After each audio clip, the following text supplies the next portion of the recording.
Whenever I need to use the bathroom at night, I am always filled with a sense of terror.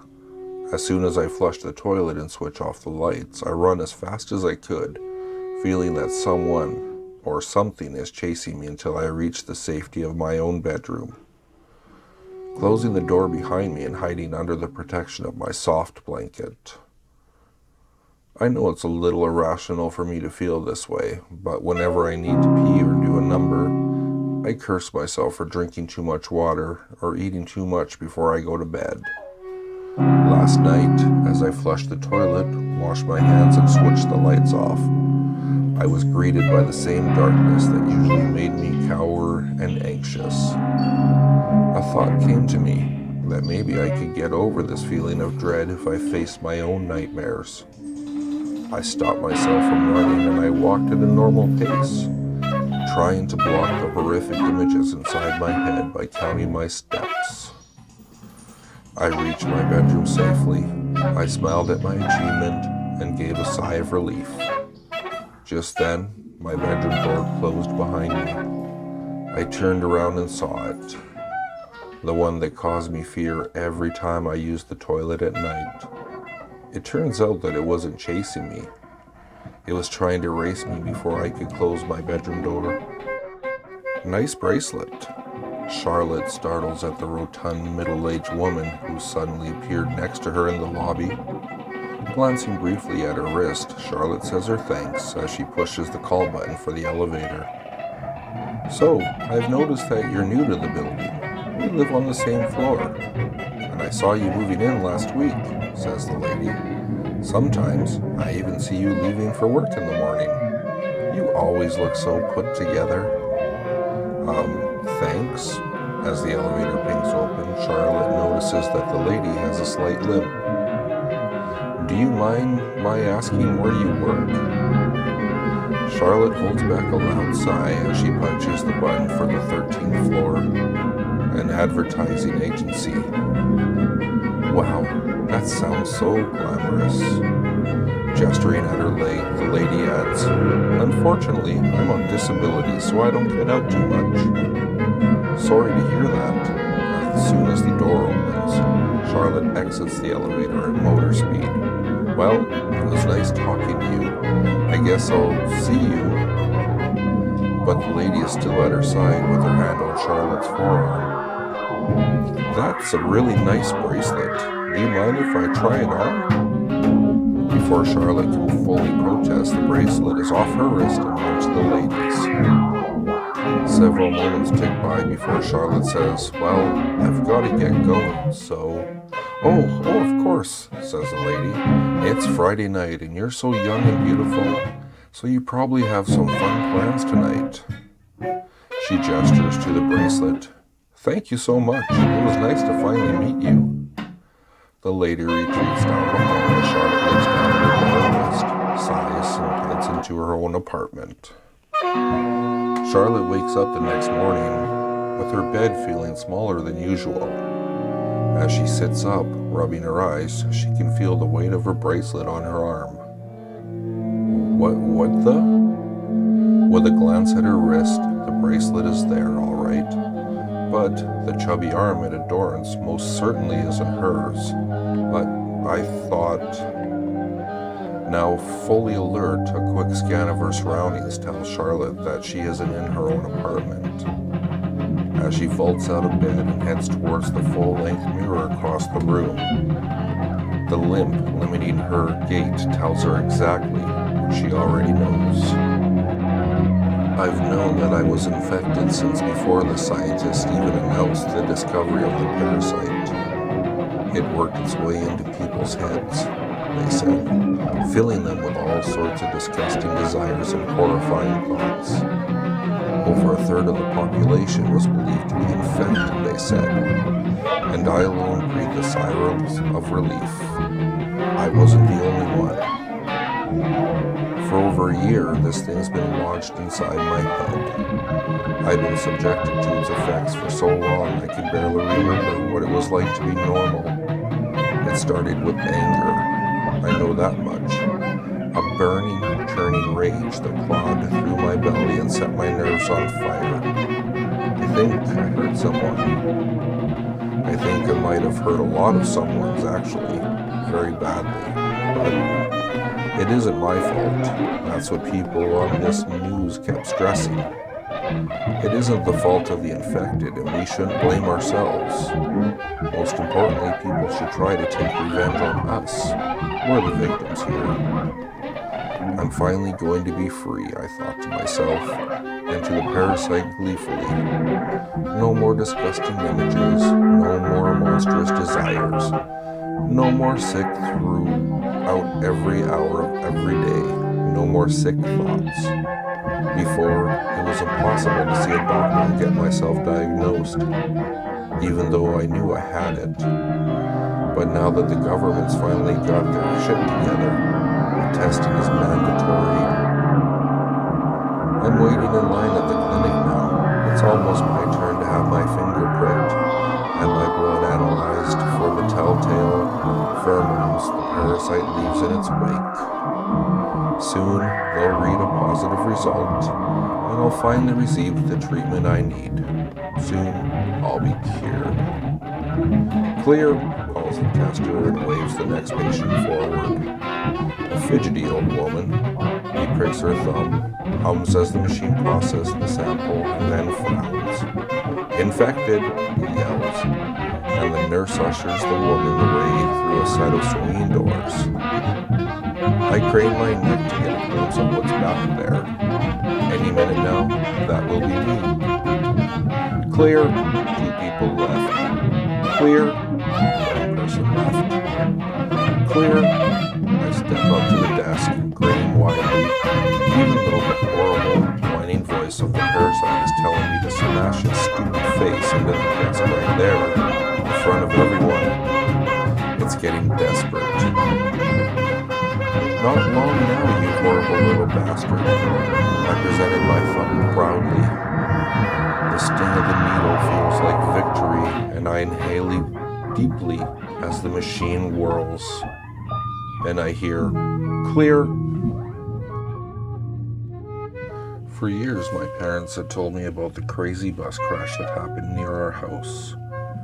Years and years ago.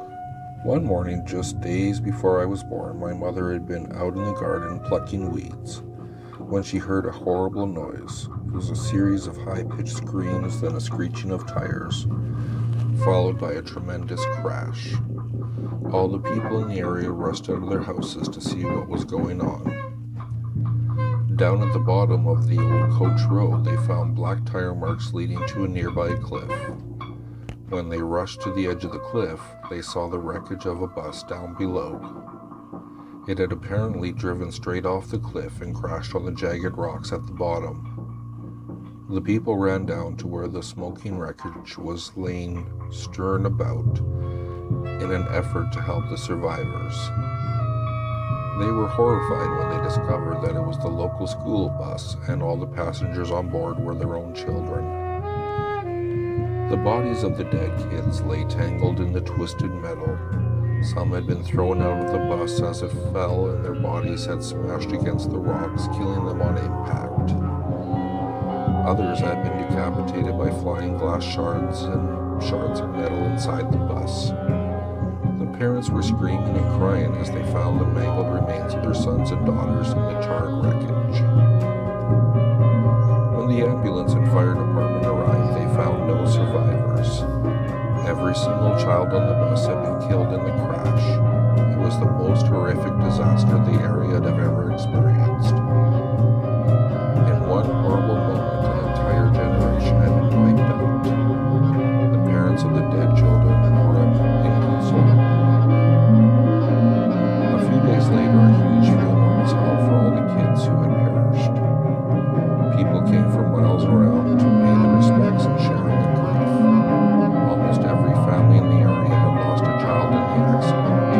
Some had even lost 2 or 3. Almost 40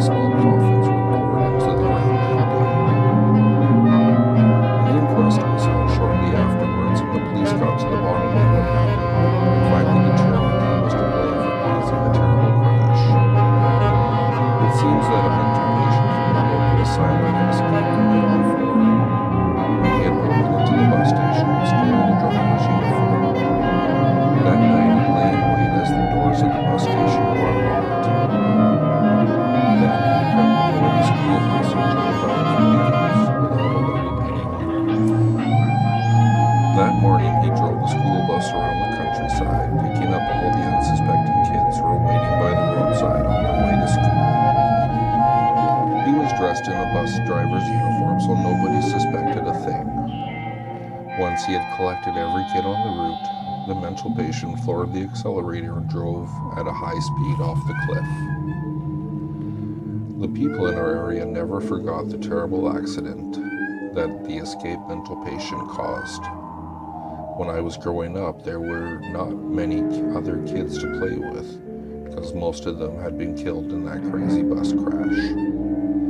The only kids that survived were those who had been too young to attend school at the time. So the story I'm about to tell happened when I was 13 years old. My parents allowed me to go to the movies in a theater in town. I met a bunch of friends there and we had a great time watching the movie. Afterwards, we lost track of time and it was very late by the time we decided to go home. I must have been waiting at the bus stop for half an hour before I realized that I had missed the last bus. Cursing myself for being so careless, I wondered, how would I manage to get home? It wasn't all that far to walk, perhaps a mile or two, but the roads were very treacherous at night because in our area, there were no street lamps to light the way. A lot of people had been hit by cars as they walked in the darkness. So I wandered around and I found a payphone and called home. My mom answered and I told her I'd missed the last bus home. She began to panic, telling me that my father was out and he had taken the car with him. She wouldn't be able to pick me up. I told her I'd just walk home, but she begged me not to, saying that the roads were much too dangerous at that time of night. Even worse, it was beginning to snow, which meant that even if a car did manage to see me in the dark, it probably wouldn't have time to brake before it hit me. She said she would try to contact our neighbors and see if they would be able to drive into town and pick me up. After I hung up the phone, I began to get impatient. Eventually, I decided that the only thing I could do was walk home by myself, so I set off and looked for the best. I was walking along a lonely country road in complete darkness, trying not to trip over a pothole or fall into a ditch, when I saw headlights coming up over the hill behind me. Whether it was a car or a bus, it was coming up very fast and quite noiselessly through the snow-covered road. As it drew nearer, I could make out the outlines of the vehicle. It appeared to be a bus, and my only hope was the driver would be able to see me in the dark and stop for me. It came around the bend and made a road, bright white light. The headlights blazed through the darkness like a pair of fiery dragon's breath. I jumped to the side of the road and waved my hand, but the bus passed me at full speed, and for a moment I feared that he had missed it. But then I heard the screech of the brakes and the bus stopped dead a short distance ahead of me. I ran as fast as I could and came up just as the door swung open. As soon as I stepped in, the door shut behind me and the driver took off again at full speed. The bus was dark inside, but as my eyes began to adjust, I could see that it was almost full, despite the fact that I was late at night. I found a vacant seat and sat down, resting my weary legs. The atmosphere of the coach seemed cold, colder if possible than outside, and there was a strange and disagreeable smell. I looked around at the other passengers. They were all silent. They did not seem to be asleep, but each of them stared straight ahead. The deathly quiet was unsettling, and the smell was quickly becoming unbearable. I felt much too ill to say anything at all. The icy coldness inside the bus chilled me to the bone, and the strange smell was making me sick. Shivering from head to foot, I turned to the boy beside me and asked if I could open a window. He didn't answer me. He didn't even blink. I repeated the question more loudly, but still got no answer.